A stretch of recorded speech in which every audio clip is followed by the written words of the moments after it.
Guys, இன்னைக்கு நம்ம எங்க வந்திருக்கோம்னு பாத்தீங்கன்னா ஒன்றும் தெரியாது. பெசன்ட் நகர் பீச் தான் வந்திருக்கோம். ஏன் வந்திருக்கோம்னா இவனுக்கு கொஞ்சம் மூட் அவுட்டா இருக்குன்னு சொன்னா, ஸோ நம்ம உள்ள போயிட்டு கொஞ்சம் மூட் அவுட்டா இருக்குன்னா கொஞ்சம் சும்மா போயிட்டு கேம்ஸ்லாம் ஆடிட்டு இவன் வந்தது இல்லைன்னு சொன்னா, ஸோ அப்படியே எக்ஸ்ப்ளோர் பண்ணிட்டு போயிடலாம் அப்படின்ட்டு வந்திருக்கோம். வாங்க போய் பார்க்கலாம். கடைசியில தான் வந்து சேர்ந்தாரு. பின்ன இப்போ நாங்க வந்து பெசன்ட் நகர் பீச் வந்திருக்கோம். ஆமா, எதுக்கு வந்திருக்கோம்னு கேட்டா தெரியாது. இவன் ஏதோ மூட் அவுட்னு சொல்லி கூப்பிட்டா.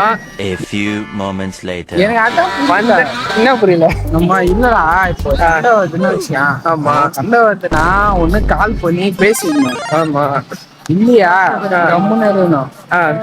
வருவான் அவர் பீச்சுக்கு இங்க வந்து சோகமா இருக்கிறவன் வீட்டுல இருந்து பீச்சுக்கு வருவானா, பீச்சுக்கு வந்து ஒரு போட்டோ எடுத்து அது டிப்ரெஷன் ஸ்டோரி போடுவாங்க. இவர்தான் பாருங்க, இவனை பார்த்தா சோகமா இருக்கிறான்.